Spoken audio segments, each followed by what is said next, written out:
And get rid of that.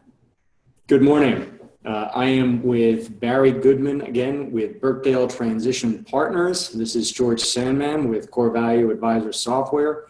And Barry and I have been working our way through the CoreValue Software Deep-Dive Analysis. We in fact started with Discover, which is the initial assessment of company strength and value. We then moved into the Deep-Dive Analysis, which we've carved into three episodes. This is the third of three, where we're going to finish up the deep dive analysis and do a high-level review of what you will have learned, what the analytics are that are available once you've completed the deep dive analysis of your client's company. And Barry, if you're game, maybe we'll schedule a fifth session in which we'll talk about the executable growth plan and do a little more review of some of the reports that are available. Barry, anything you want to add before we get going? No, I'm looking forward to the getting into the growth plan as well for a fifth episode. Great, thanks. Okay, I'm in my advisor dashboard. I've gone to mycorevalue.com, logged in. Now, what I'm going to need to do to repeat, the CoreValue Deep Dive Analysis was originally designed to be used by CEOs on their companies, and then they would invite in their advisors. And the market taught us that, in fact, advisors will use the deep dive analysis, and they'll end up delivering insights, information, planning, and engagements with their clients. And so what we are going to do is we're going to go to Strong Distributors, Janice Strong, with whom we've been working for the last three episodes. And I'm going to click on the company name, open it up. I'm going to copy the client's email address, which is down here. Here's our client information, client name, business, etc. And I'm going to copy the email address because we need that email address only during the deep dive analysis, right? Only during the deep dive analysis. Until that deep dive analysis is complete, to log in as the client. I'm going to sign out. I'm going to sign in as the client. Here we are, G-Man plus Strong. We're using an alias. The plus Strong, this is a G Suite account. We covered this in two previous sessions. And the password, I've used my standard CoreValue password. Again, for sanity's sake, why reinvent the wheel? And here we are. We're in the deep dive analysis. We're working with the client. Barry and I are gaming through Janice Strong's answers to the 78 sub-drivers that are part of the 18, the component parts of the 18 growth and equity value driver methodology. And as these check marks indicate, we've worked our way through operations. Today, we're going to score customer satisfaction, senior management, human resources, legal, and innovation. So here we are, we're already in satisfaction. The system picks up where you left off. Typically, the deep dive analysis is done in one sitting, in a 2-hour meeting, which is a health scan of the totality of the client's business. We've broken this up into component parts because Barry and I are having a detailed conversation about each of these areas. So Barry, anything you want to add before we start talking about customer satisfaction? No, I always like to talk about customer satisfaction. Yeah, it's an interesting value driver because it is a backward-looking, it's a lagging indicator. However, to create customer satisfaction, we need to start, way out at the beginning of in fact, out of the marketing process. If we think of the sales and marketing side, and operationally, we have to go out. If you have, for example, a manufacturing company, I had a manufacturing company for about a decade, and it starts with the quality of the steel, and then how that steel is machined, and the tolerances, and finally getting through the production, the testing, the shipping, the client experience when they receive, delivery, etc. So creating customer satisfaction starts out in the proverbial field. Starts with the quality of the potatoes that McDonald's gets, so that you end up with the French fries you expect with your meal. Okay. Can you tell I'm pretty passionate about this one? So customer satisfaction at the Discover level, the company tracks and uses key measures to meet customer expectations at all levels. Now we're going to look at the lagging indicators: satisfaction objectives, plan and process, and metrics. I'll click forward. These are the three sub-drivers. You can see we're at the first of three here. So for satisfaction objectives, Barry, does Janus have customer satisfaction goals and objectives? This is a distribution business. And are they communicated internally and externally? Well, they have goals and objectives of customer satisfaction, but they're not communicated. Okay, it's interesting. And I, over the weekend, was reading a terrific book, CEO Tools 2.0, and they focus in on innovation and customer satisfaction and on transparency. And it's a great book. I'm really enjoying it. And communicating them to the market, to your team, to your suppliers, to your distributors, very, very important. So they're not communicating them, but they have goals. So they're middle of the options. Right. Satisfied. Have they developed a plan to meet customer satisfaction objectives? Not a written plan, no. Okay. So it's informal, you would say, or they don't have they have a plan, but it's informal? I don't think they really have a plan at all. Got it. That's not good. No. Do they routinely and continuously measure customer satisfaction? No.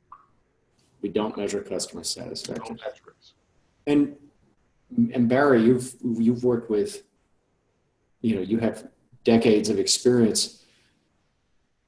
Do you find, as I have, that companies do a very good job of tracking customer misexperiences? So if someone's having a problem, they're great at scrambling and helping, but anticipating the problems and making sure that people are happy and confirming that they're happy so that they get, promoted out in the market. Do you see that in a lot of companies?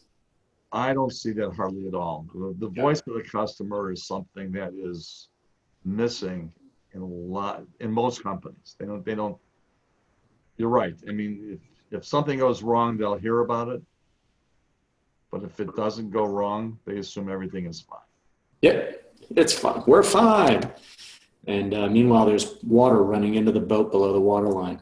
Right. So the score has increased by 1.8 because originally they said, well, we just don't track customer sat, and we've done a little bit better. But a 1.8 out of 10 means we're 18% confident in customer satisfaction, and that is not where we need to be. So we'll talk when we get to the reports. We'll talk through what that means and the red flag that is creating in my mind right now. Senior management. Does the company have a leadership team or individual in place to realize the company's vision and mission while helping the shareholders achieve their objectives, or the owner achieve his or her objectives? So we're going to have 5 sub-drivers, and let's jump into them. They scored a 0, meaning they didn't think their team was doing well at all. We start with roles and responsibilities. Are there clear and understood roles and responsibilities for senior managers that support the company's objectives?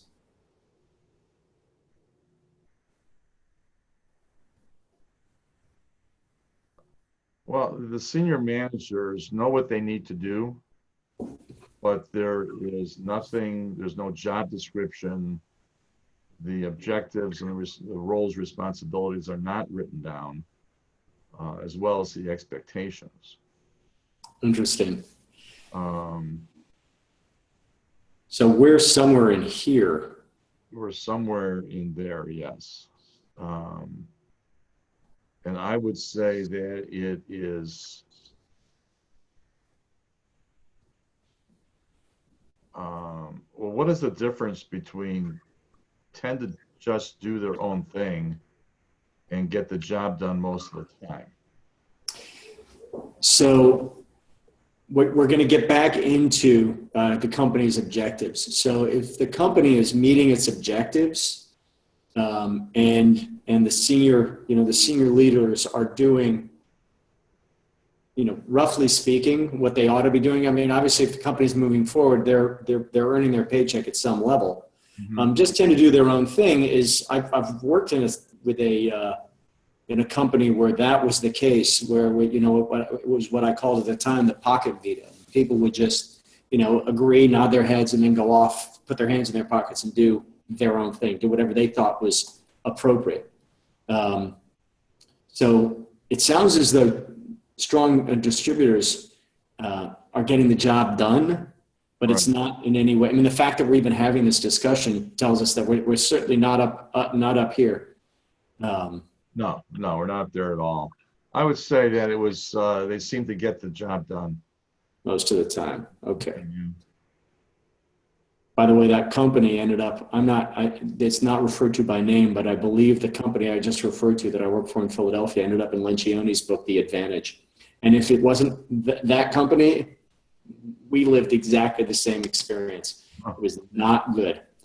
The big one, Janice, can the company run effectively without you? What would she answer? The operative word in that sentence is effectively, and no, the business needs me on a daily basis. So common. Reporting relationships is a red flag for 40%.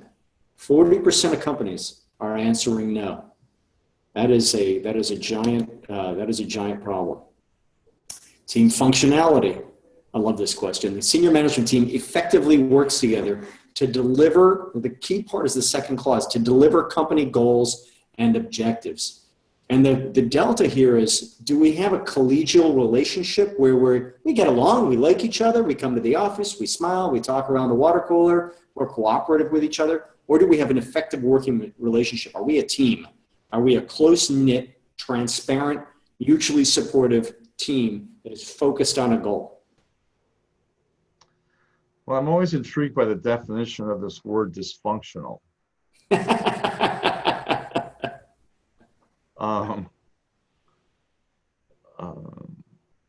Well, I could comment. I'll go back to that company I worked with in Philadelphia, and dysfunctional is exactly the people have, perhaps there's politics, not national politics, but internal corporate politics that tend to really impact the day-to-day work, that tend to impact objectives, coordination.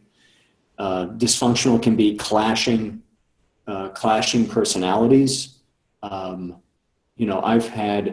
just use my personal experience. I've worked with CFOs, for example, where we had a very close collaborative relationship. I've also worked with one CFO in particular where it was a running gun battle. It was a running gun battle all the time. And I had the support of the board. He had the support of key board members, Series B investors. And it was dysfunctional. I mean, that's no way to run a railroad. Does that help clarify? Sort of. This is a company where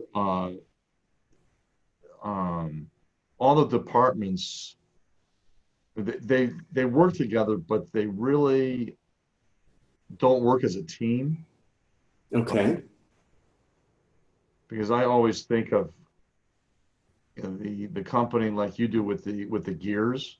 Mm-hmm.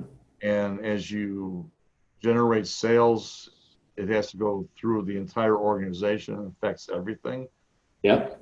Yet they don't do that. They don't really have that cohesive conversation of what happens in, let's say, shipping and receiving. How does that affect other aspects of the business? So I would say that they could do a better job working together. And that's what it sounds like. Yeah, they're not totally dysfunctional. They really, and talking through that with you just now, it seems to me that they just need to work better together.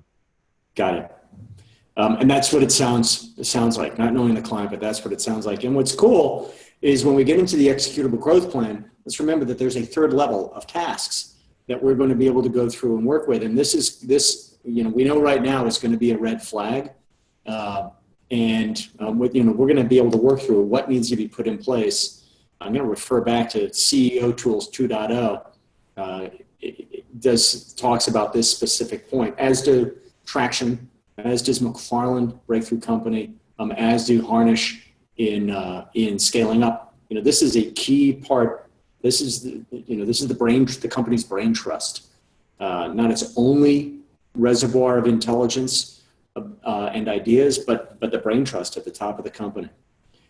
Compensation. Senior management compensation is competitive and tied to individual performance against company goals and objectives. And the answer. The answer is compensation is based more on what we can afford, not specifically tied to anything. Got it.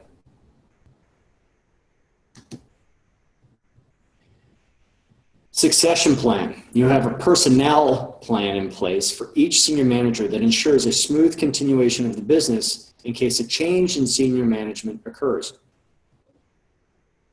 We do not have plans for any of our senior managers.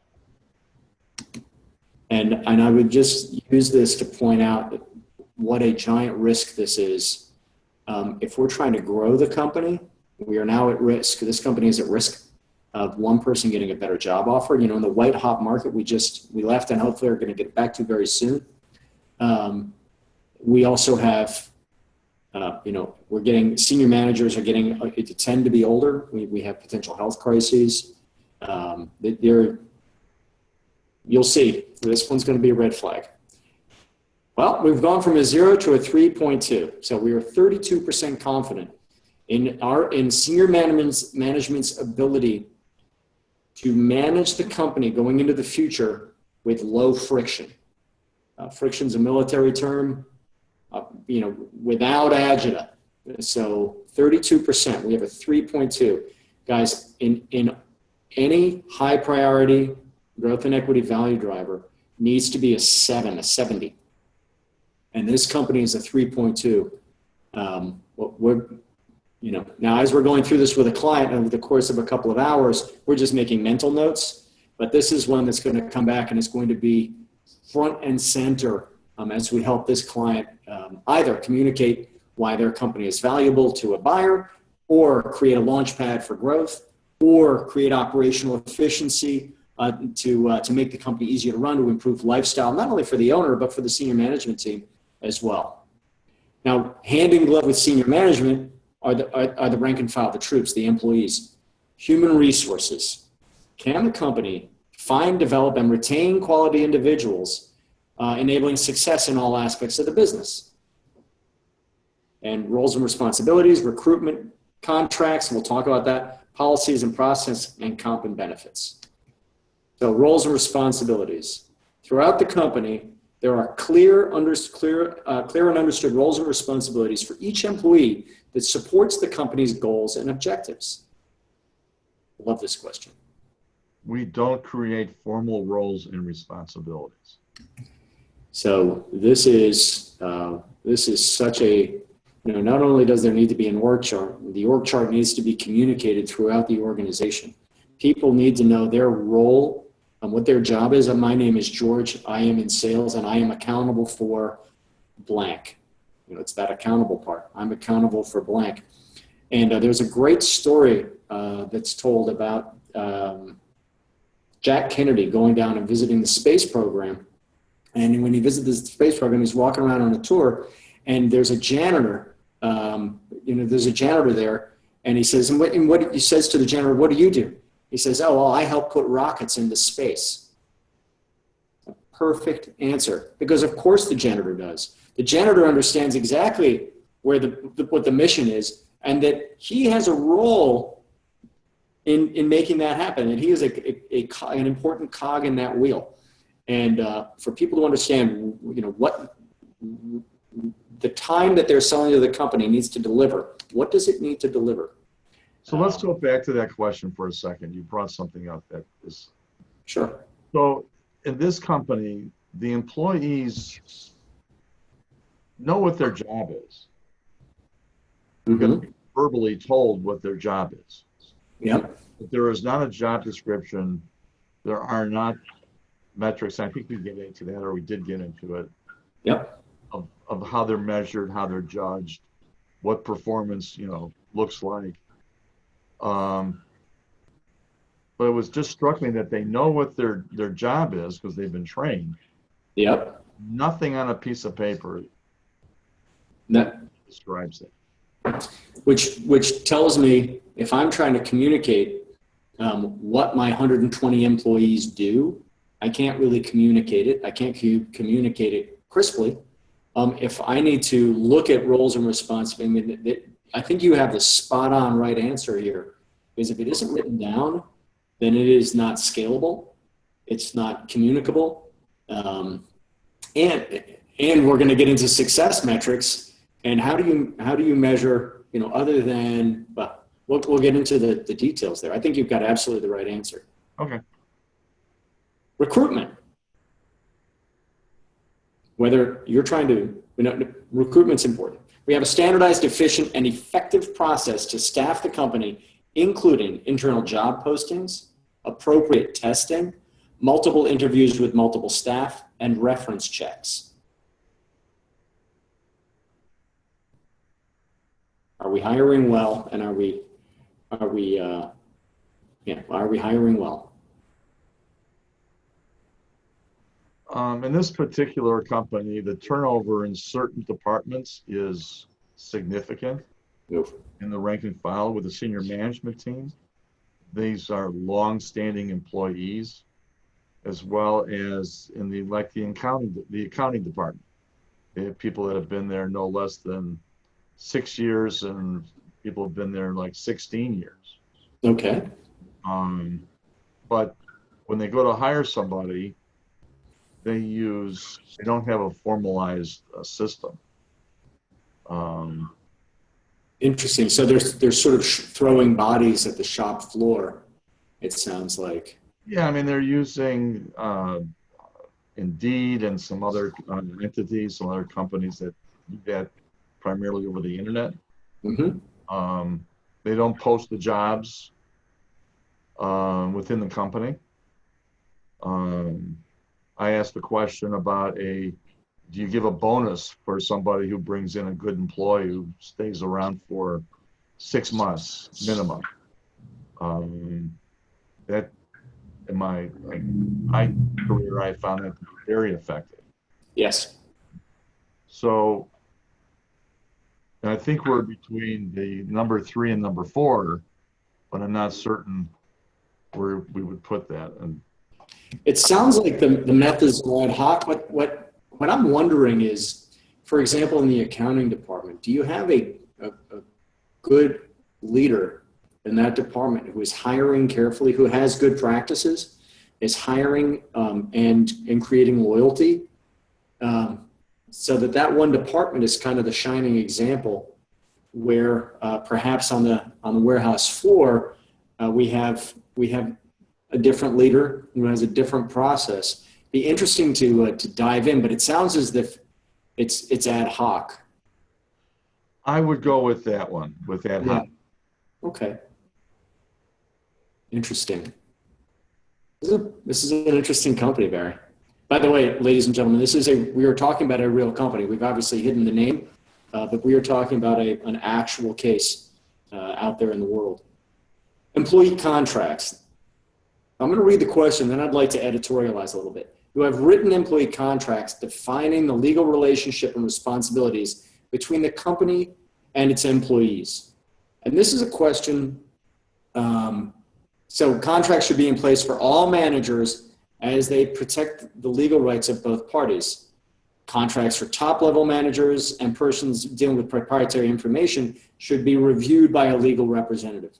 And this is an area that has been changing over the last few years, where we're seeing fewer contracts and more non-compete, non-raid, non-disclosure, protection of IP, and the proverbial golden handcuffs. So I would put those under employee contracts, even if there isn't a contract in place per se. Are we, because ultimately does the employee, this here we're talking about managers, right? Manager level. Do they understand that their work is work for hire? Do they understand that they, whatever they create is not their intellectual property, it belongs to the company? Do they understand that if they leave the company and they try to come back and hire employees away from the company, they're going to be subject to legal action? Those are the things that, as this area of the law moves, as this area of HR evolves, those are the things we'd be looking for.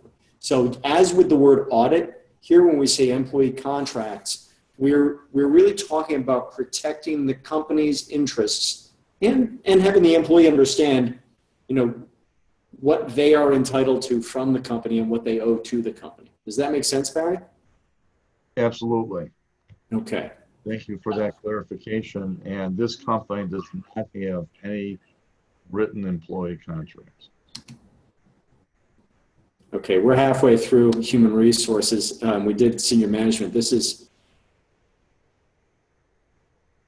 going to be interesting to go through their complete report. So, policies and process. Do they have documentation and processes to ensure effective administration and employee relations?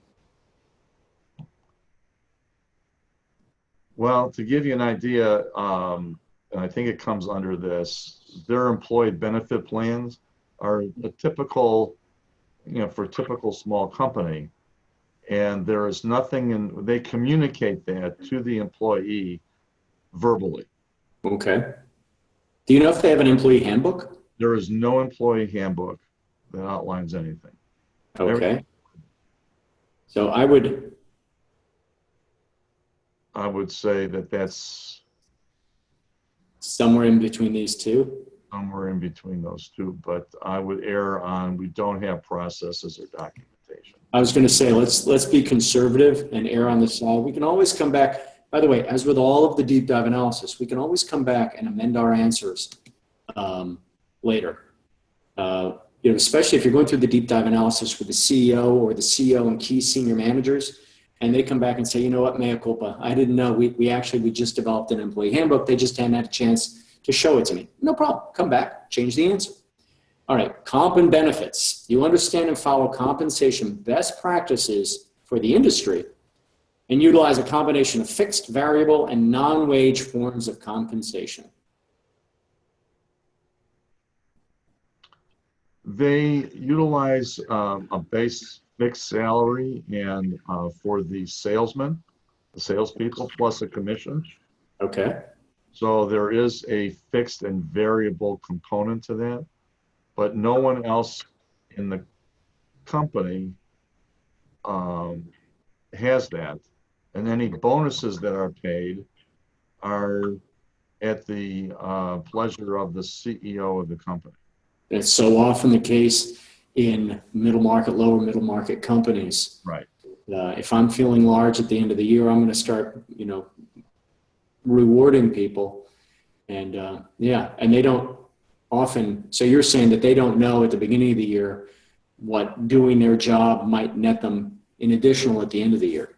No, and what oftentimes happens is that they pay a bonus just to pay a bonus because it's expected by the employee that they're going to get a bonus. Or the old, I don't want to have a profit. I don't want to be taxed, so I might as well, give it to Betsy. That's the other side of it, but employees then tend to think it's an entitlement versus really having to work for it. That's exactly right. I've been on the receiving end of those conversations. Okay, so we're pretty sure we're not following all best practices. I think so. Okay. And okay, we've just gone through HR, and I've been wincing a little bit, and we've moved from a 5, right? So Wow. we at the Discover level, we said, hey, the company has the ability to find, develop, and retain quality individuals that enables success, and we scored them right in the middle of the 5. We scored a 3. Now we've gone and said, okay, well let's talk through the individual levels. So we've gone down to a 0.6, and So now we're just going to score legal and innovation, which are relatively straightforward. And then let's look at the reports. I'm excited to dive in and see. I mean, what's the term cringeworthy?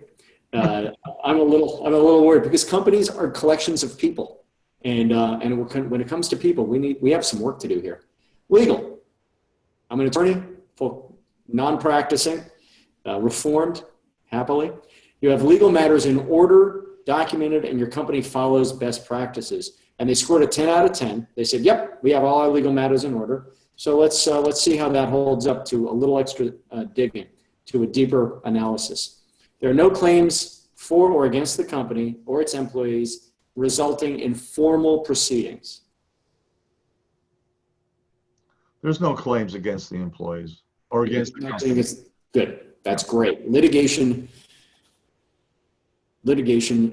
is one of the biggest. I'm not a fan.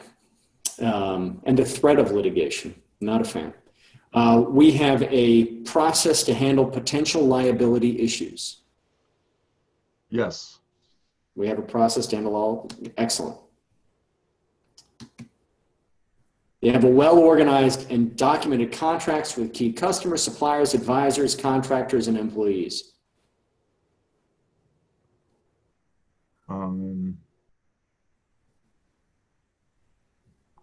I would say yes. They're all at arm's length. Okay, great. At arm's reach. That's terrific. Yeah, and that, by the way, often ends up in the accounting department, right? It sounds like we have a CFO or controller who has their act together.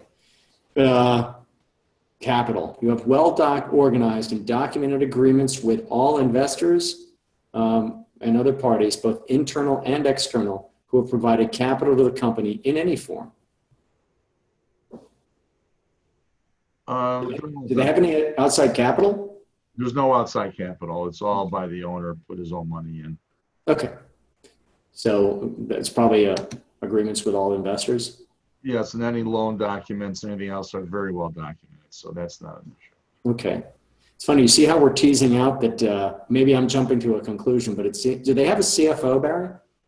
There is a CFO, but he really acts more as a high-level controller than as a pure CFO. Interesting.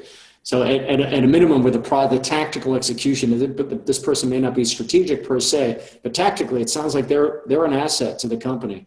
Yeah. That's again filing that away. We're a 10 in legal. We started at 10. We entered at 10. By the way, I'm not going to drone on about litigation. It is along with government regulation, it is a bane on our economy. Okay, that's one man's opinion. Innovation, often misunderstood. I'm going to editorialize before we get into this. In reading CEO Tools 2.0, and I read pretty voraciously. We all do here. We have a reading list. CEO Tools is going to be added to it, as is Terry Lammers' book, You Don't Know What You Don't Know. Innovation. There's going to be an entire blog, at least one blog post on this one issue because it gets short shrift. And for a company that's looking to grow, innovation in all its many forms, good ideas, is critical to having a well-run company, a better-run company, a growing company, and where people feel like they're not just the one comment in the book that stuck in my mind is, you've been paying me, the employee says to the CEO, you've been paying me for 16 years for my hands, and that whole time you could have had my brains for free. Wow, not wrong. Okay, the company understands that innovation is invaluable to creating an ongoing competitive advantage, and has a proven and systematic way to drive and capture innovation at all levels and encourages innovation in every area of the business. And ladies and gentlemen, here we're talking about innovation ideas from your customers, from your suppliers, from your distributors, your employees, your senior leaders, your board of directors, if you have an independent board of directors. This is an ocean of good ideas, of people who are intimately involved with your company and who bring their own unique perspective. And there's got to be a way to get to these ideas. This can be a competitive advantage. This can be your top competitive advantage or the source of top competitive advantages. So it's at the end of the line, but it is by far, it's like customer satisfaction. It's a dark horse on which you need to focus. Culture and rewards. Your company's culture encourages and rewards innovation at all levels of the organization. Barry, by the way, I didn't even give you I got up on my soapbox, on my stump. Anything you want to comment about innovation? No, it goes to this question on culture and rewards. Yep. To really drive the culture that each employee matters and that they really can contribute to the improvement of the company. Yep. And this particular company does not really think about innovations. They really spend their time working on what's important, what they can do right away. I have noticed in talking with the CEO, however, is that she does come up with some good ideas. Mm-hmm. Implementation is lacking because she's working more in the business than on the business. Yeah. Which I think is evident by some of the answers to some of the questions. Sure. So I would say that that's the right answer that you've checked for this particular company. And I find this often in my career in a lot of companies. They're just looking at what's important today. Yep. Because they're growing and they're really just trying to keep up. It's the whirlwind, right? Yep. It's the whirlwind. I mean, you come in and most CEOs, and we should always be mindful of this as advisors and consultants, the CEO already has a 40, 50, 60 hour a week job. And they're doing that job. And we need to create the space where, to Barry's point, they have the space to start thinking strategically, to start focusing on the business. And that space comes from these areas here, management, HR, and we'll discuss that in more detail. So process, your company has a well-defined process to encourage, capture, and protect innovation among your employees. This gets us back to HR, company overview. Great question. I don't know that they really have a process at all for innovation within the company. Got it? Okay. Collaboration. Your company has tapped multiple constituents in its professional network, customers, suppliers, universities, consumers, advisors, or others, to keep abreast of new innovations and test your own innovations. They don't have much time for networking and they don't tap their network. So I don't know where you can put that. I guess that's it. It's interesting. Just reading your industry's association newsletter there's some great ideas out there in the public realm that can be applied. Metrics. We're failing on innovation, by the way. Your company can quantify the benefits of innovations through various means such as patents, copyrights, revenue growth, workflow efficiencies, and financial improvements. Well, this company definitely has revenue growth.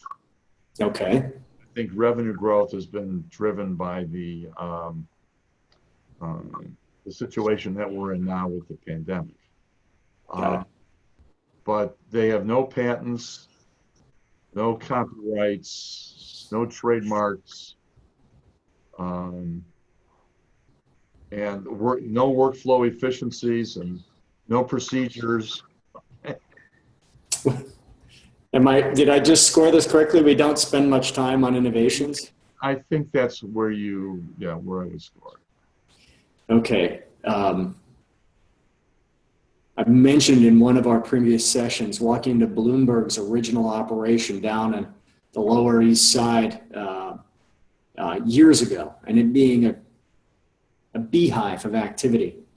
And I've got to believe that they would have answered these questions very, very differently. Really admire what he built. Politics aside, as a business person, what he built is there are a lot of lessons there. So we've gone from a 3 to a 1.2.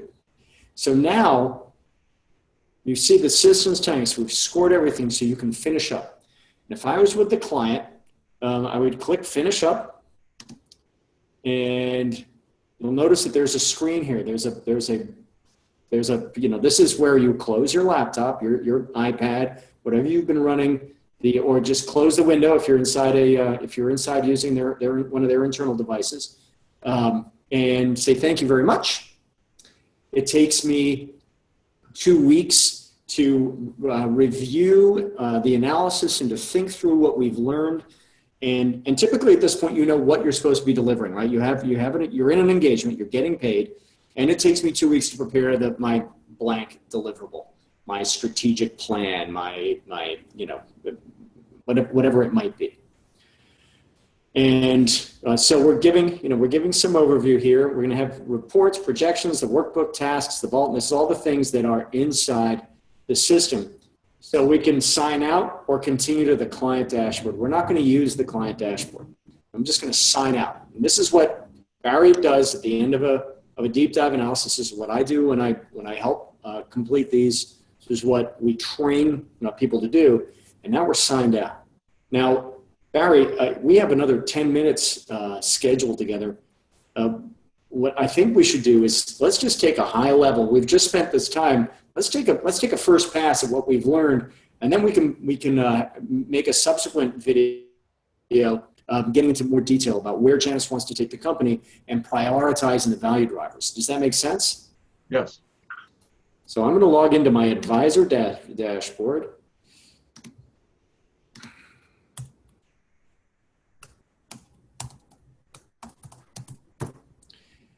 And I'm not using the alias anymore. I'm going into the, my typo in my password. There we go.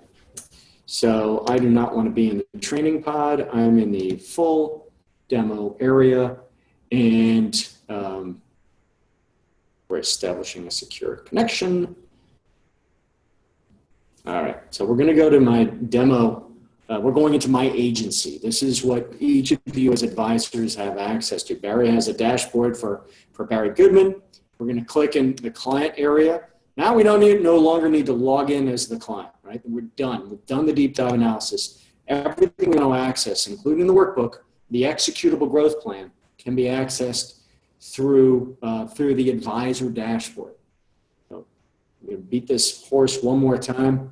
You only need the alias to start and run the deep dive analysis, and that's typically done in a single meeting. Okay, here I am, green, I'm in the advisor dashboard. And what have we learned about the client? So I'm going to start by clicking on reports. So we have the operational value report is available to you now for this company. The growth strategy report is available to you now for this company. Their discover report. I'm just going to start with doing some high-level look at what we know about the company. So what do we know? The current estimated value of this business is $6.8 million. All right. And this is going to be within 5 to 10% of a formal valuation for a financial buyer. So this number is what a willing buyer would pay after completing due diligence for this company. This is the enterprise value of the business.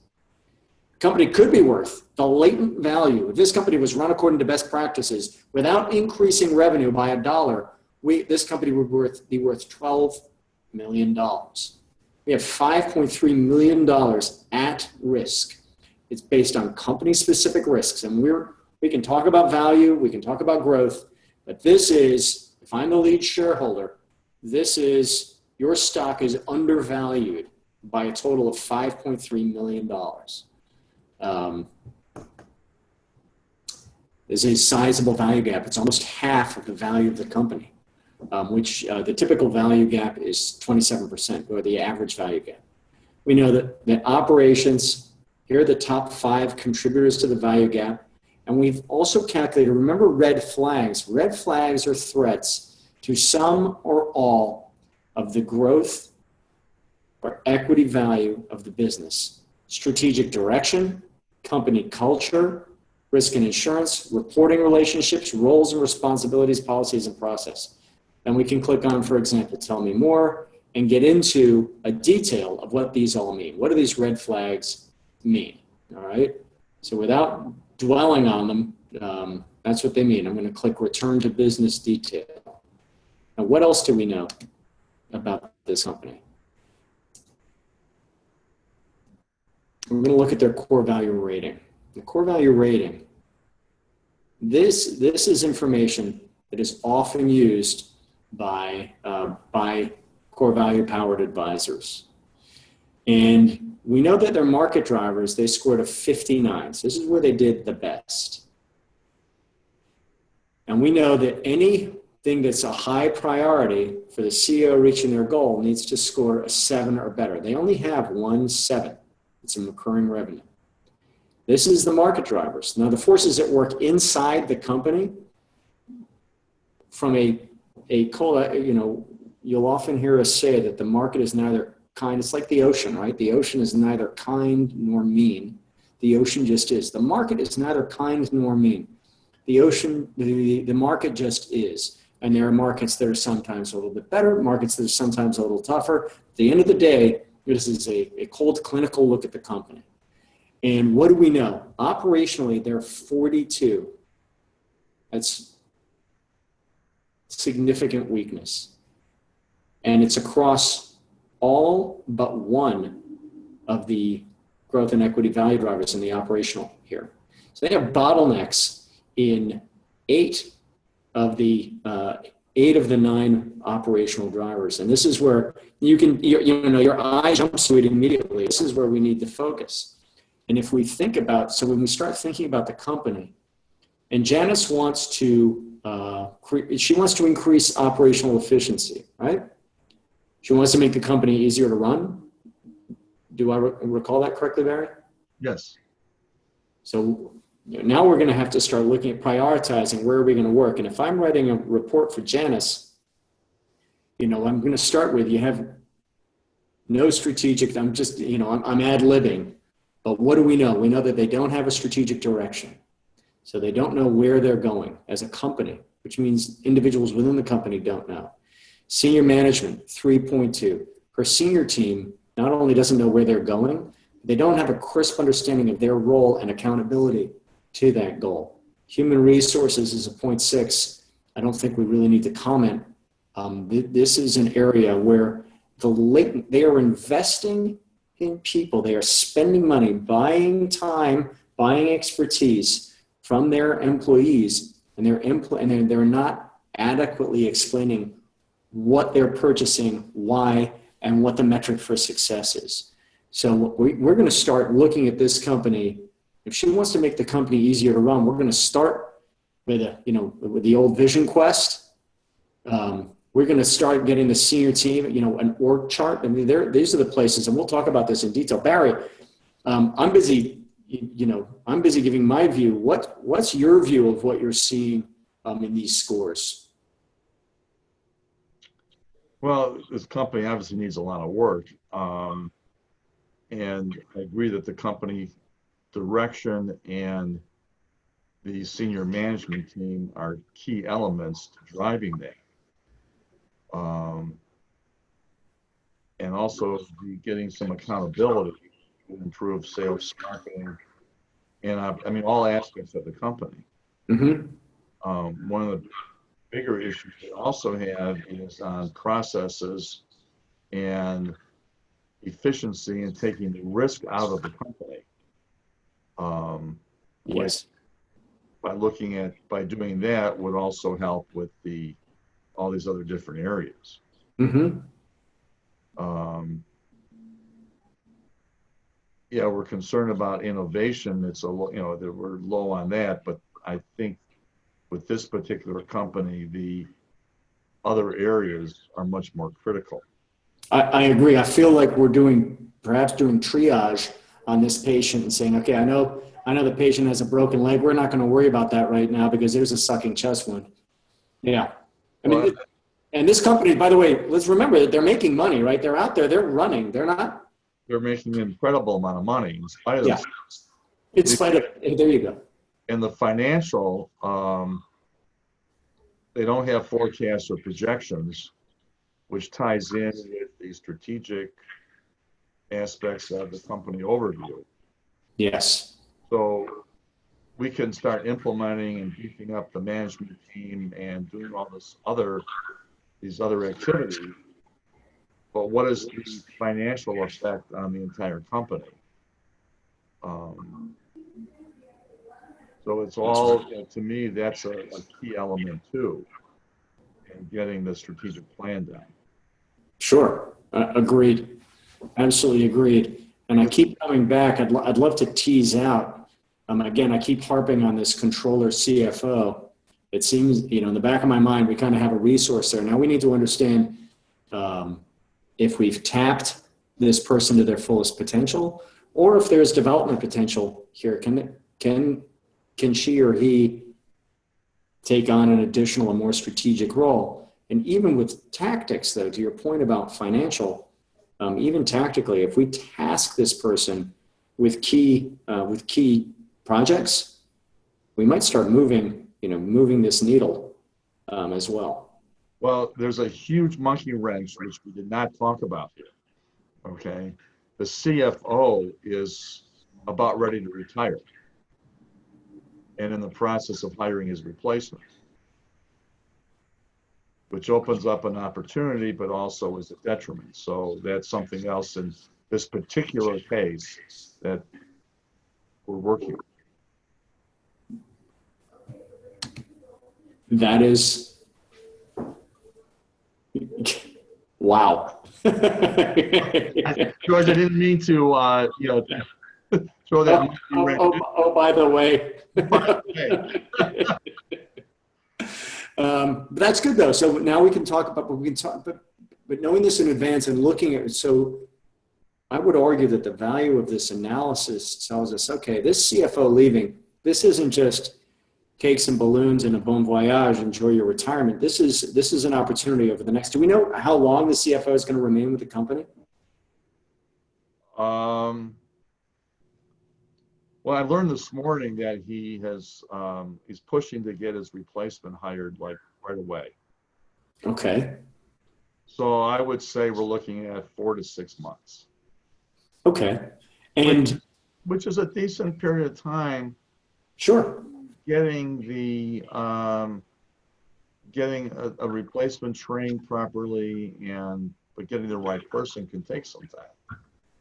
Absolutely. And not to dive into the weeds here, but there are a couple of areas that come to mind. One, there might be an incentive that the CEO, now we can help educate the CEO on the cost, the risk cost of the CFO leaving without a properly qualified and trained successor.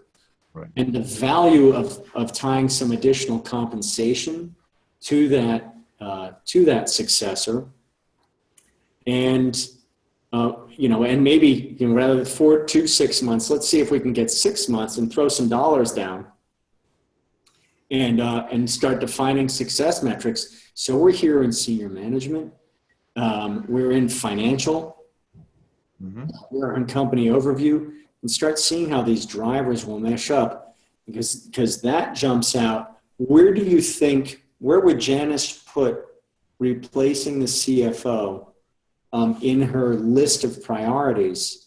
Where would she? How high would she prioritize having a successful succession for this key individual?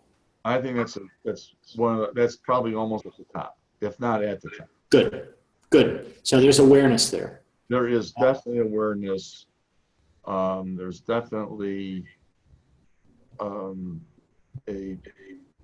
fire under this particular activity. It's interesting. I'm glad that there's a fire.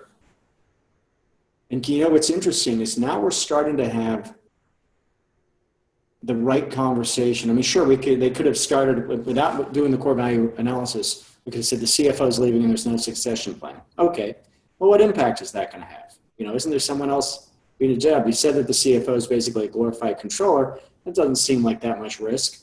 Well, now we're putting the risk in the proper perspective. It is 11, 12% of the value gap of the risk to the equity value of the business is in this one role. And I could go on and on. So how are you going to approach this with Janice? Head on. Because if you go back to the previous chart. Sure. The CFO is a key area in the entire company. Yes. Not everybody, but most people from operations, sales and marketing, human resources, all go through the CFO.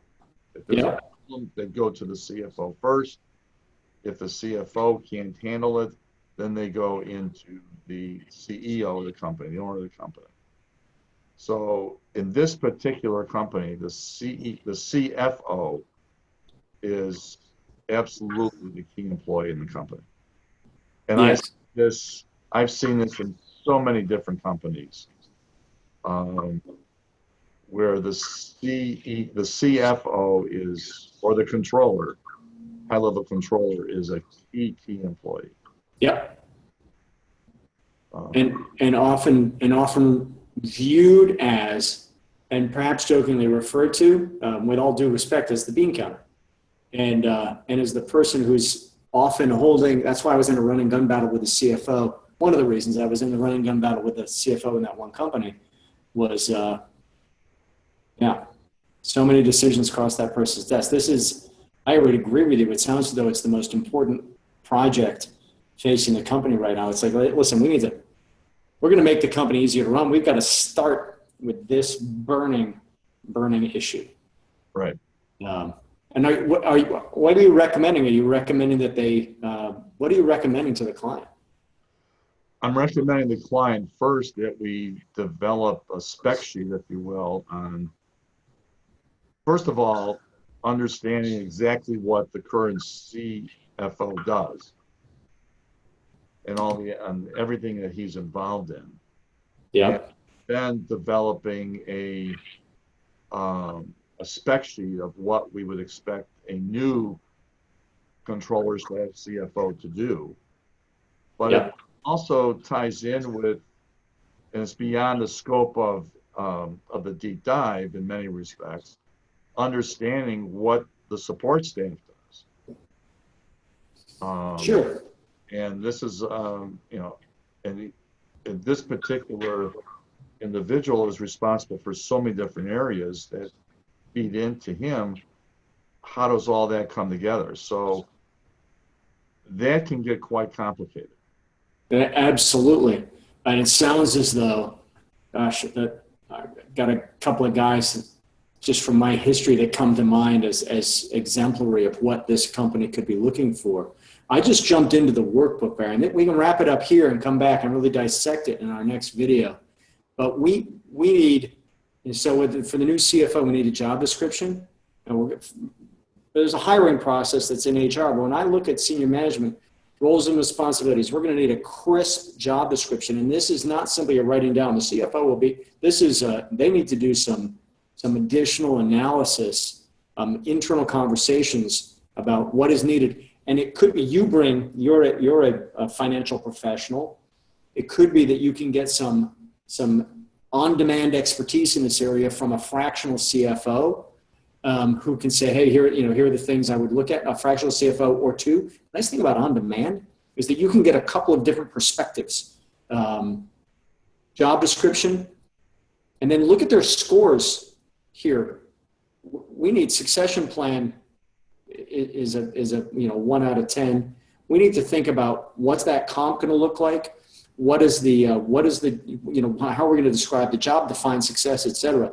And we need to do all of this before we go out and start scrambling to find a CFO candidate. It sounds a measure twice, cut once. Do you think that this is that spending the time preparing the field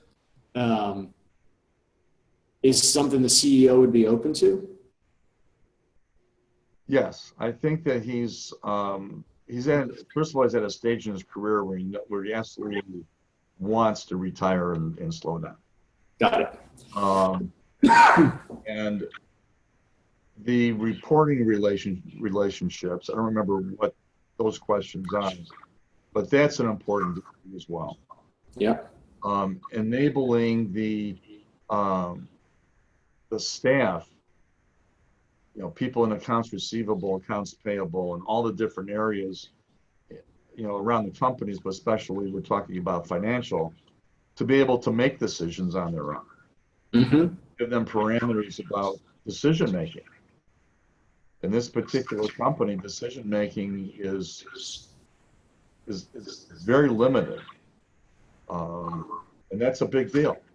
Yeah, we need to decentralize decision making. Right. And enabling people to make decisions, enabling them to make a mistake without, berating them. yeah. Make it about learning, about understanding, and just really having the right decision making being done at the right place.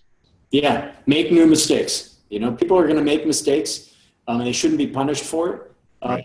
Unless they're making the same mistake repeatedly. Make new mistakes. Sure, and that's part of innovation, right? That's part of development, evolution. Yeah, this is fascinating. Let's I think we could stop here. We're at about the hour mark. And let's come back. One thing I want to say, George, is please putting the decision making closest to the action. Somebody in financial should not be making. I'm making this up. Should not be making a decision for somebody in shipping and receiving. Agreed. That's absolutely agreed. And I absolutely agreed. And how do we get them to collaborate on those decisions, and how do we tie their accountabilities together correctly? Yeah, this company's very interesting. And to repeat, this isn't a company that's going down, ladies and gentlemen. It's $50 million of annual revenue with $1 million of profit. And so there's a good company here. We're just going to help them. We're going to help them first by creating operational efficiency.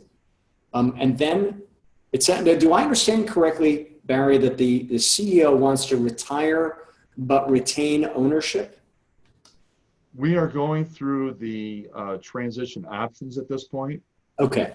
There is a second generation in this business. Got it. But they are fairly young and inexperienced, although they've been working in the company for a while. Mm-hmm. So it gets, the exit options are very complex in the decision making of which one is the best for this company and for the owner's family. Interesting. Yeah, so it's a combination of a family business engagement and also a grow and keep. So this is going to be a fascinating engagement. I'm happy for you. Well, we got to get through this first, but thank you. Yes, you do. Well, I'll tell you what. I'm going to stop recording right now, and then so we'll pick up and we'll schedule another video, and we'll use that to talk through where do they want to go, and then how do we start lining up what we've learned and putting it in a prioritized order so that we can bring order out of the chaos and help the client reach their goal. So I'm going to click stop recording. You and I can stay on the line.